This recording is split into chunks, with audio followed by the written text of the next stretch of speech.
American presidents have come and gone, but regardless of who is occupying the White House, the expansion of Israeli settlements built on Palestinian land has continued. In violation of the Fourth Geneva Convention, Israel began settling hundreds of its civilians on land it captured following the 1967 war.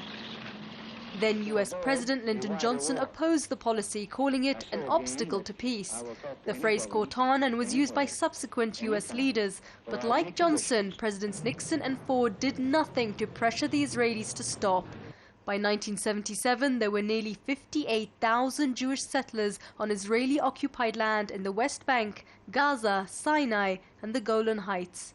In the same year, US President Jimmy Carter called the building of settlements illegal. At Camp David, Carter believed he'd reached agreement with Israeli leader Menachem Begin to freeze all settlement activity, but the expansion continued unabated. While leaders talked of peace deals, Israel built settlements in areas with a low Palestinian population density in an effort to create a Jewish belt around Arab East Jerusalem and the Jordan Valley. US President Ronald Reagan argued the settlements were not illegal, calling them necessary to meet security concerns, while even senior Israeli politicians admitted the motive was political. It was President Bush Sr. who made perhaps the greatest effort to halt settlements. In 1992, he held off $10 billion in US loan guarantees until Israel agreed to stop building.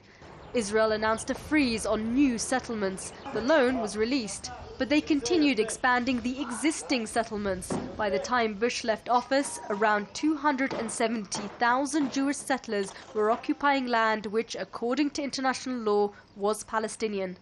US Secretary of State James Baker argued nothing stood in the way of peace more than the illegal settlements. It substantially weakens our hand in trying to bring about a peace process. A process President Bill Clinton tried to push forward at Oslo in 1993, again withholding a chunk of aid to Israel until they agreed to stop settlement building. But the new Labour-led government in Israel was intent on making its mark by continuing the building at whatever cost. Late in President George W. Bush's second term, the Arab-Israeli conflict became a foreign policy priority. Secretary of State Condoleezza Rice flew in and out of the region more than a dozen times. With each visit, she expressed publicly the need for Israel to stop settlement activity, albeit with slightly softer language than during the previous Bush administration. I don't think the settlement activity is helpful to the process.